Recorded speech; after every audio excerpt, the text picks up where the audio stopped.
134 கோடியே 83 லட்சம் ரூபாய் மதிப்பீட்டிலான குறுவை சிறப்பு தொகுப்பு திட்டத்தை அறிவித்திருக்கிறார். அண்மை செய்தியாக பார்த்துக் கொண்டிருக்கிறோம். இது குறித்த கூடுதல் விவரங்களை செய்தியாளர் நௌஷாத் வழங்க நாம் கேட்கலாம். வணக்கம் நௌஷாத், இது தொடர்பான கூடுதல் விவரங்கள். வணக்கம் அர்னேஷ்.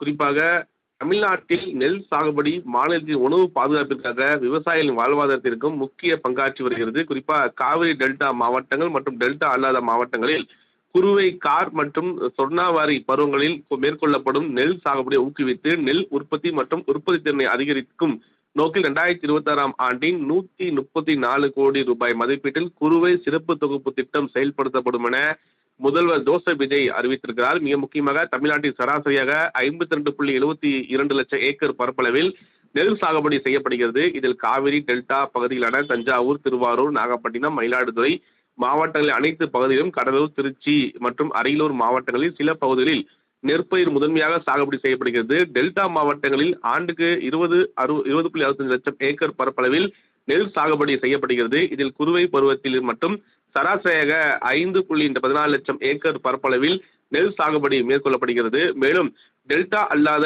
இதர மாவட்டங்களில் ஆண்டுக்கு 30.7 லட்சம் ஏக்கர் பரப்பளவில் நெல் சாகுபடி செய்யப்பட்டு வருகிறது.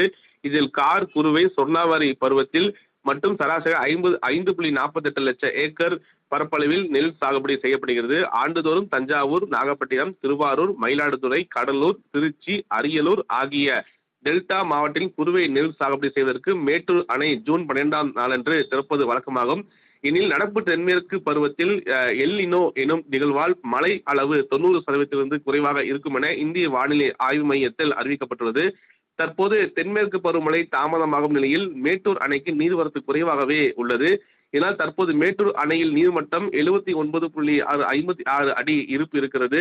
41.50 டிஎம்சி மட்டுமே உள்ளது. எனவே இன்று ஜூன் 12ஆம் மேட்டூர் அணையை திறப்பதற்கான சாத்தியக்கூறு இல்லை என நிலையை உருவாகியுள்ளது. இதனால் காவிரி டெல்டா மாவட்டங்களில் இயல்பாகவே நெல் சாகுபடி மேற்கொள்ளும் 5 லட்சம் ஏக்கரில் சாகுபடி செய்வதற்கான வாய்ப்பு மிகவும் குறைவாகவே உள்ளது. எனினும் டெல்டா மாவட்டங்களில் வடிவுமுனை குழாய்கள் கிணறின் மூலம் குறிப்பாக 3.55 லட்சம் ஏக்கர் வகை சாகுபடி மேற்கொள்ள இயலும் என்பதாலும் டெல்டா அல்லாத மாவட்டத்தில் தற்போது மழைப்பொழிவு சீராக இல்லாத நிலையிலும் விவசாயிகள் தங்களின் வாழ்வாதாரத்தை பாதுகாத்திட கார், குறுவை, சொர்ணாவாரி பருவத்தில் நெல் சாகுபடி செய்வதை ஊக்குவிக்கவும் நெல் உற்பத்தி அதிகரிக்கும் விவசாயிகள் பயனடையும் வகையில் 2026ஆம் ஆண்டிற்கான குறுவை சிறப்பு திட்டத்தை செயல்படுத்தப்படும் என முதலமைச்சர் அறிவித்திருக்கிறார்.